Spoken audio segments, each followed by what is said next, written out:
Hey there, everybody. This is Derek, the vegan trucker. Just checking in with you again here for December 16, 2019. Thought I'd get a little chat in here while there's still some daylight to record with. Been thinking a lot about, I mentioned paranormal stuff in the listing of the last video, and I guess something that I don't really get to talk about too much on my other channel, healyourdisease.com, is some of the paranormal experiences I've had in my life. I've been reading a lot of, reading audiobooks, Delores lately. And if you've never looked into Delores Cannon, she is amazing.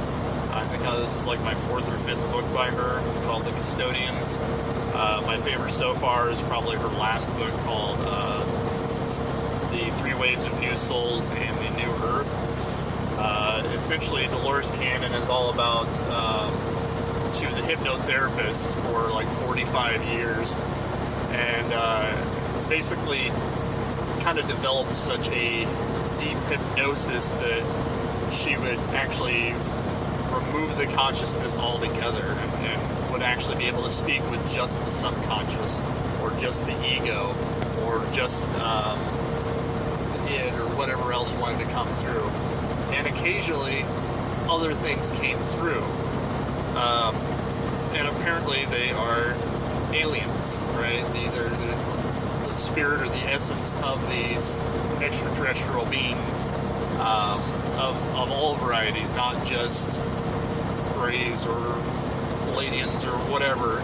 They were various different types, and it's very, very fascinating. And this is not like something that she just fabricated. This is, she would work with these clients. She had audio recordings of each of these interactions with these clients, and she would just transcribe them and turn it into a book, and then kind of put her conclusions on it. But it's fascinating stuff. It's kind of led me to looking into doing a past life regression therapy. I've done them in the past, and kind of okay, so results. Nothing like too profound, but I do. I'm looking at potentially going, traveling a little further outside my Midwest area, and finding one that was trained directly by Delores.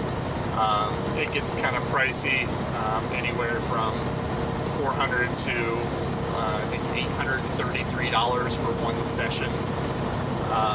So I'm pining back and forth whether I want to know that much. But I'm very curious. I've had tons of strange experiences throughout my life. One in particular being, it was about 10 years ago, and I've never really talked about this publicly before, so you guys are the first. I was, I think it was 2010. I was coming home from hanging out with a friend. It was real late night, and there was the road that I was driving on was a 2-lane highway, usually pretty well, excuse all the shakiness there.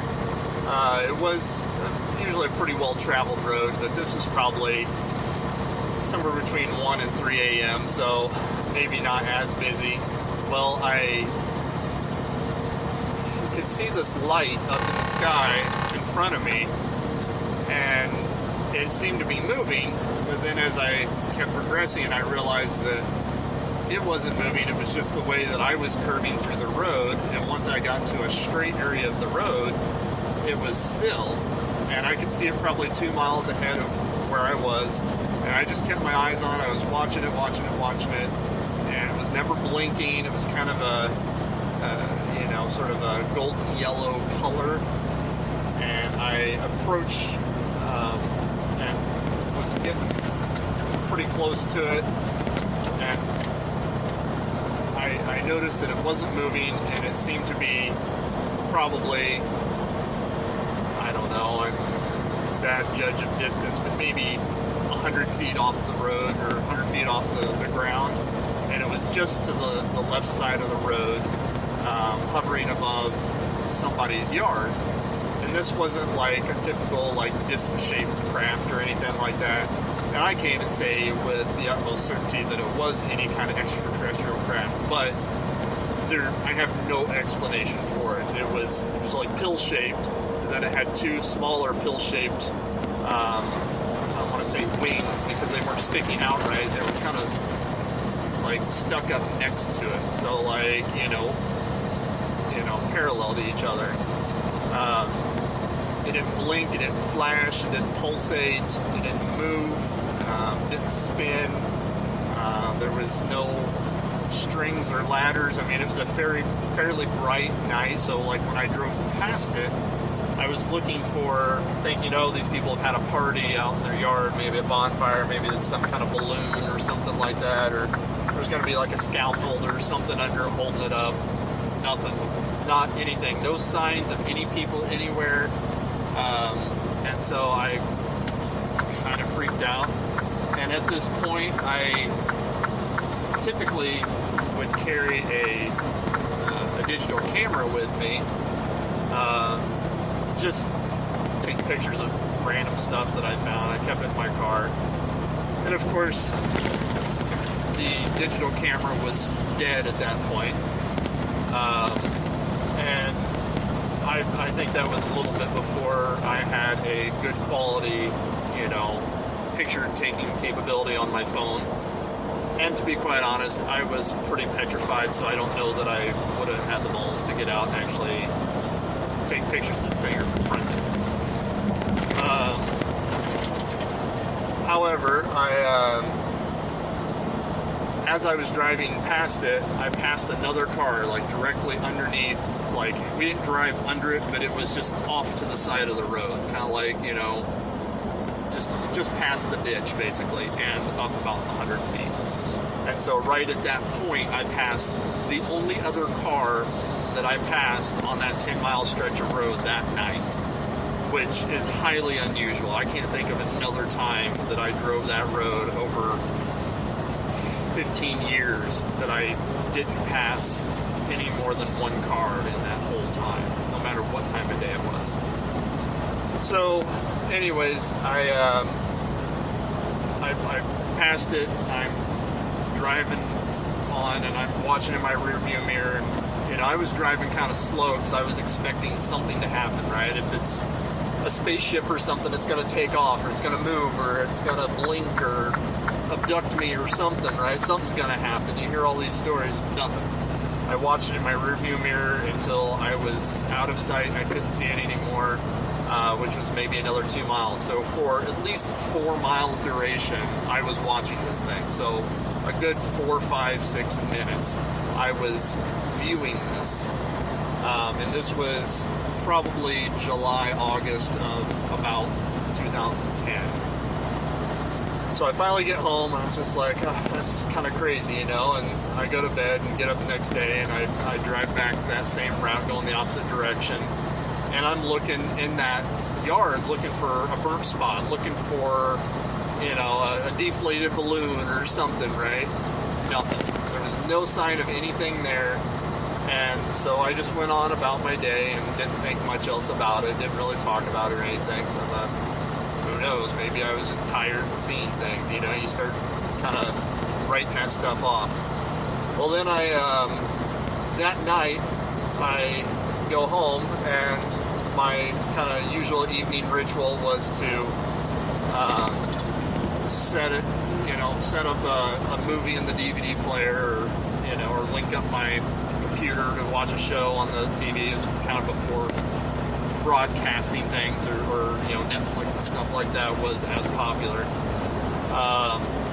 And then go make something to eat, go step outside, smoke, and then come back in, and then sit there and mess around on my computer and watch a movie and eat my snack or whatever.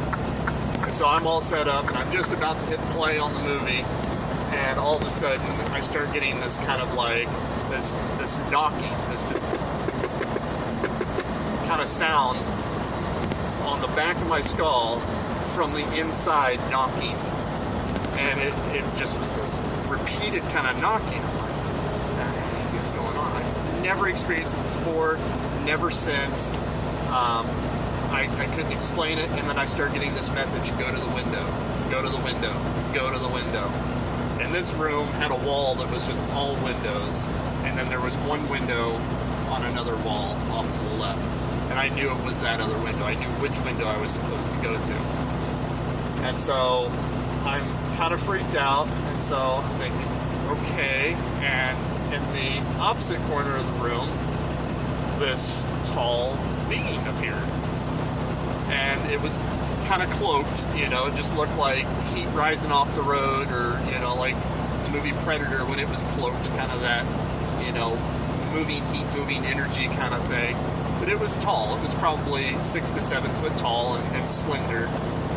And I put together that that's what was communicating with me. And so I got up off the couch and I started walking towards the window that I was supposed to go to. And about halfway there, I got to thinking, I'm terrified, right? I got to thinking, okay, I'm not being forcibly taken. And I kind of knew that if I made it to that window and looked out, that I would be taken aboard, so I would be taken. And so I was scared, and I thought, well, I'm not ready for that. I don't want to do that. And I just turned and I started walking right back over towards the other entity, and I just thought, you know, you have to confront your fears, right? Like, you have to just go right into it. This is a bizarre situation. The only way to make it stop is to confront it straight on.